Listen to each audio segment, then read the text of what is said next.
इथल्या दलितांच्या मागासपणाला जबाबदार कोणते घटक आहेत, असा हा मुख्य प्रश्न पडतो. त्यामुळं इथली भांडवलशाही व्यवस्था, इथली समाज व्यवस्था, ज्या सरंजामी समाज व्यवस्थेतून आपलं इथपर्यंतची प्रगती वाटचाल होत आहे, ते संपूर्णतः सरंजामशाही व्यवस्था आपली सोडलेली आहे का?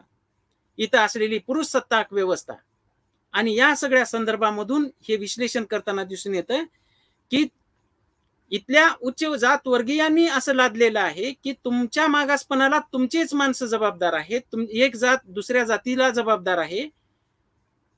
हे ज्यावेळेस लादलं जातं त्यावेळेस यामधून उच्च जातवर्णीय लोक ज्यांनी इथल्या या व्यवस्थेचे संपूर्णरित्या फायदे मिळवलेले आहेत ते बाजूला राहतात आणि एक जात दुसऱ्या जातीच्या विरोधामध्ये इथं संघर्ष करण्यासाठी पेटून उठते.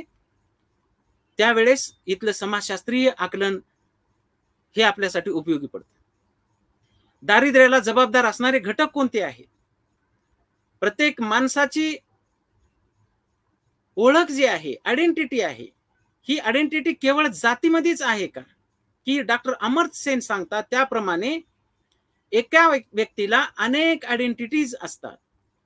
त्याच्यातली जात ही एक आयडेंटिटी आहे आणि केवळ त्याच जात नावाच्या गोष्टीला हायलाइट करून जर बघत असू तर बाकीच्या आयडेंटिटीचं काय, असा हा प्रश्न आहे.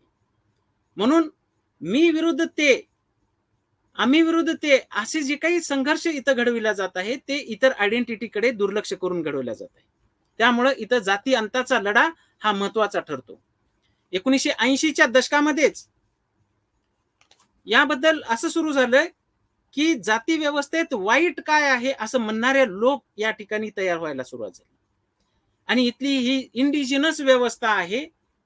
आता जाती अंताची व्यवस्था वेगळी करण्याची जरूरत नाही, जात अंत नावाची गोष्ट ही दुर्लक्ष केली तरीही चालू शकतं असं म्हणणारे लोक या ठिकाणी ज्यावेळेस सत्तास्थानी बसत असतात आणि जाती धर्माचे संदर्भ देऊन ते टिकवून ठेवण्यासाठी जे प्रयत्न केले जातात आणि परंपरेचा ज्यावेळेस विना चिकित्सा मोठ्या पद्धतीने सेलिब्रेशन केलं जातं त्यावेळेस असं लक्षात येतं की या ठिकाणी आपणाला शोषणाची व्यवस्था ही अद्यारत करण्यात येत आहे प्रत्येक त्या व्यवस्थेमध्ये, हे आपल्याला लक्षात घ्यावं लागेल.